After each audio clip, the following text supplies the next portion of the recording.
So today we are going to talk about how you should do previous year question paper analysis for any competitive exam. देखिए, जो भी paper, जो भी exam आप देने जाते हैं, आपको पता होना चाहिए कि किस तरीके का पैटर्न है उस एग्जाम का, किस तरीके के क्वेश्चंस पूछे जा रहे हैं, और सबसे इंपॉर्टेंट चीज जो निकल के आती है कि उसके अंदर जो टॉपिक्स हैं, सबसे इंपॉर्टेंट टॉपिक्स क्या है जिनमें से क्वेश्चंस पूछे जा रहे हैं। तो अगर मैं बात करूं यूपीएससी के बारे में, तो यूपीएससी में ऐसे बहुत से सब्जेक्ट्स हैं, जैसा कि हम जानते हैं कि हिस्ट्री है, ज्योग्राफी है, पॉलिटी, ऐसे बहुत से सब्जेक्ट्स हैं। तो उन सब्जेक्ट्स में से कौन से टॉपिक्स हैं जो बहुत ही रिपीटेड मैनर में पूछे जा रहे हैं, अगर हम इस चीज़ का पता लगा लेते हैं तो डेफिनेटली हमारा जो स्कोर रेट है वो बहुत बहुत ड्रास्टिकली इफेक्ट होगा, मतलब बेटर मैनर में इफेक्ट होगा।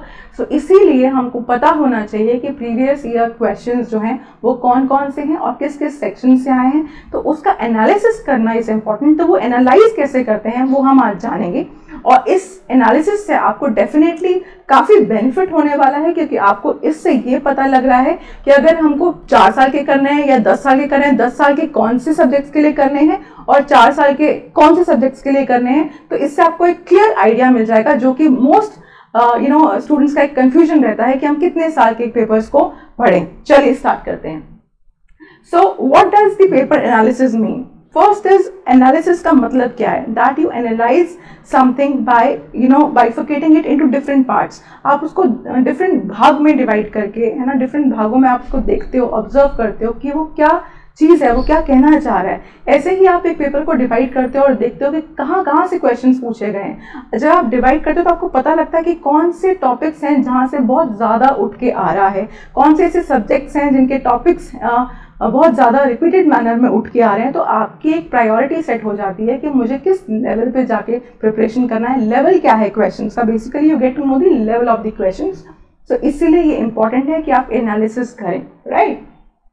नाउ इसकी प्रोसेस क्या होती है? एनालिसिस की एक 3 स्टेज प्रोसेस है कि आप रीड करते हैं पहले पेपर को, उसके बाद आप देखते हैं कि which portion of the syllabus is asked. आपको पता है, पहली बात आपको सिलेबस पता होना चाहिए, आपका क्या सिलेबस है। तो आप सिलेबस को साथ में रखिए, देखिए कहाँ कहाँ से क्वेश्चंस पूछे जा रहे हैं, कौन से पोर्शन में से क्वेश्चंस पूछे जा रहे हैं। जैसे हिस्ट्री के सेक्शन का हूँ, एंशिएंट, मेडिवल, मॉडर्न, तो मॉडर्न में से काफी कुछ पूछा जा रहा है, तो आपको उससे पता लगता है। ये एनालिसिस आप कहाँ से ड्रॉ करते हैं? आपको पता लगता है कि प्रीवियस क्वेश्चन पेपर्स में मॉडर्न हिस्ट्री से ज्यादा क्वेश्चन पूछे गए, तो मॉडर्न हिस्ट्री में से भी कहां से क्वेश्चन ज्यादा पूछे गए, that you should know, right. उसी के लेवल पे आपकी प्रायोरिटी सेट होती है, और जब आपकी प्रायोरिटी सेट होती है तो आप एक इफेक्टिव मैनर में, एक बैलेंस्ड मैनर में, एक राइट स्ट्रैटेजी के साथ अपनी तैयारी शुरू करते हैं। Now why it is important to analyse the papers? क्योंकि जो मेरा मानना है, आज तक मैं यही चीज़ स्टूडेंट्स को समझाती आई हूँ और समझाती रहूँगी, इट इज़ वेरी इंपॉर्टेंट कि आप एक स्मार्ट स्ट्रैटेजी फॉलो करें। ये जो ज़माना है 21st सेंचुरी में हम लोग रह रहे हैं, हमको खाली हार्डवर्क से और हर्ड मूवमेंट के थ्रू नहीं चलना है, भेड़ चाल हमको फॉलो नहीं करनी है, हमें अलग करना है। We need to be smart, and अलग करने का मतलब अलग, अच्छा अलग करना है।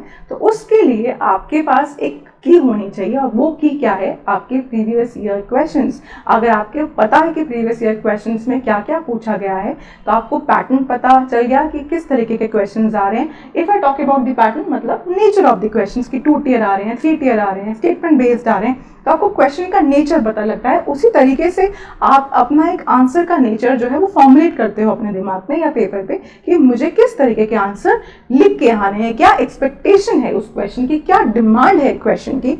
तो अगर आपको पता है कि डायरेक्टिव्स और कीवर्ड्स क्या होते हैं, जैसा कि मैंने बात किया हुआ है अपने आंसर राइटिंग वाले वीडियो में, जो कि आप जाके चेक कर सकते हैं। आंसर राइटिंग में मैंने बताया है कि डायरेक्टिव्स कौन कौन से होते हैं, ना डिस्क्रिप्शन में भी देख पाएंगे आंसर राइटिंग के वीडियो के, कि मैंने बहुत सारे डायरेक्टिव्स के बारे में बात करी है कि एन्यूमरेट किस लिए यूज होता है, एल्यूसिडेट किस लिए यूज होता है, डिस्क्राइब में आप क्या लिखेंगे, डिस्कस में क्या लिखेंगे। तो अगर आप इन सब चीज़ों के बारे में एक व्यू रखते हैं, एक आप कंपैरेटिव एनालिसिस कर पाते हैं, समझ पाते हैं कि इसमें क्या डिमांड हो रही है और इस क्वेश्चन में क्या डिमांड हो रही है, तो डेफिनेटली आपके अपने मार्क्स सेव कर पाएंगे, और एक एक मार्क्स से आपकी 10-10 रैंक बिगड़ जाती हैं, पीछे चले जाते हैं। तो इसीलिए इस चीज़ का हमको ध्यान रखना है कि हमको अपना स्कोर रेट बढ़ाना है, और स्कोर रेट बढ़ाने के लिए ये बहुत इंपॉर्टेंट है कि आपको पता होना चाहिए कि डायरेक्टिव्स और कीवर्ड्स क्या होते हैं। और ये डायरेक्टिव और कीवर्ड्स आपको मोस्ट इंपॉर्टेंटली दिखेंगे कहाँ पे? प्रीवियस ईयर क्वेश्चन पेपर्स में, जहाँ आप ऐसे कीवर्ड्स देखेंगे, examine, critically examine, analyse, critically analyse. तो इनके क्या डिफरेंसेस हैं, ये सब चीज़ें आपको पता होनी चाहिए। और ये आपको उसी के थ्रू पता लगती हैं मोस्ट इंपॉर्टेंटली। उसके अलावा you should understand the demand of the question, of course it is correlated. तो वो डिमांड वही है कि वो क्या एक्सपेक्ट करना चाह रहे हैं। अगर वो एग्जामिन कह रहे हैं तो वो क्या एक्सपेक्ट कर रहे हैं, अगर वो नरेट कह रहे हैं तो वो क्या एक्सपेक्ट कर रहे हैं आउट ऑफ द क्वेश्चन, तो वो आपको पता होना चाहिए। सी क्वेश्चंस माइट और might not repeat. See possibility कम ही है, 5 से 7% में कहूँ कि चलो क्वेश्चंस रिपीट हो रहा है, बट क्वेश्चंस अगर रिपीट नहीं हो रहा है, टॉपिक जरूर रिपीट हो रहा है। तो टॉपिक की रिपीट होने की क्या tendency, 25 to 50%, which is a big number, right. तो अगर आपके ऐसे टॉपिक्स हैं जो रिपीट हो रहे हैं और आप देख पा रहे हैं, वो कैसे आप देखेंगे, देखिए आपने क्वेश्चन देखा और क्वेश्चन के सामने आपने लिख लिया कि okay this is from this subject. तो अगर आप उसका टॉपिक लिख रहे हैं, सब्जेक्ट लिख रहे हैं, तो आपको उसको एनालाइज करने में बहुत आसानी होगी।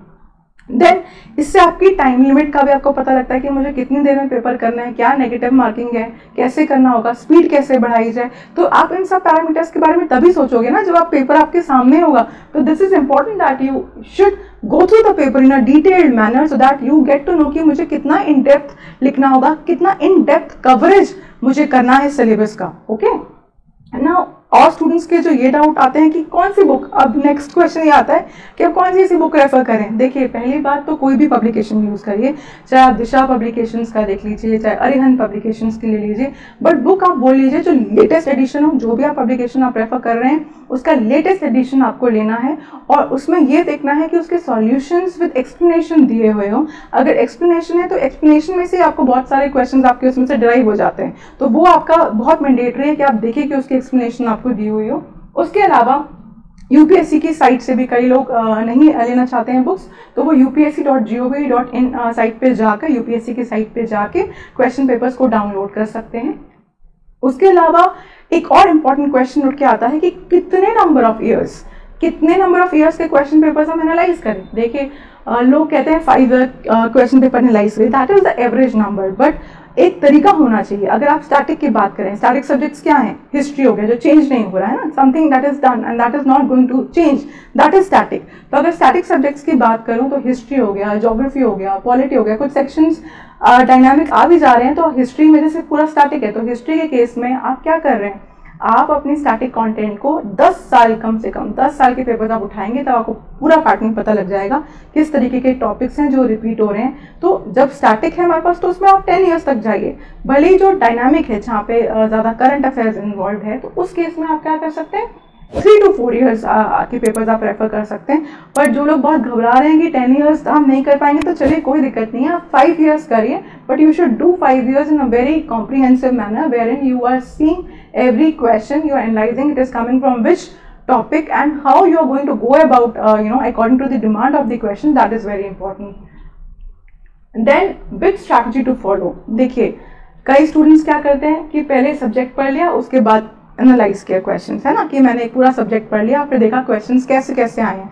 और कई बार स्टूडेंट्स क्या करते हैं कि पहले क्वेश्चंस पढ़े और उसके बाद सब्जेक्ट पढ़ा। मेरे अकॉर्डिंग, जैसे मैंने CSAT की वीडियो में भी कहा था, कि आप एक टॉपसी टॉपी स्ट्रैटेजी फॉलो कर सकते हैं कि पहले आप क्वेश्चन पढ़िए, जैसे कॉम्प्रिहेंशन में कहते हैं ना कि पहले पैसेज पढ़िए, पहले क्वेश्चंस पढ़िए, फिर पैसेज को रेफर करिए। इससे क्या होगा कि आपको पता लग जाएगा कि आंसर है कहाँ, आपको उस चीज़ का आंसर मिल जाता है, राइट। ऐसे ही आपको अपना जवाब मिल जाएगा कि मुझे कितना इन डेप्थ कवरेज करना है, मुझे किस तरीके से नोट्स को पढ़ना है। तो वो एक जो लाइन है ना, वो ऑटोमेटिकली आपकी ड्रॉ हो जाती है कि क्या गलत है, क्या सही है, मुझे किस तरीके से करना है, क्या इंपॉर्टेंट टॉपिक्स हैं।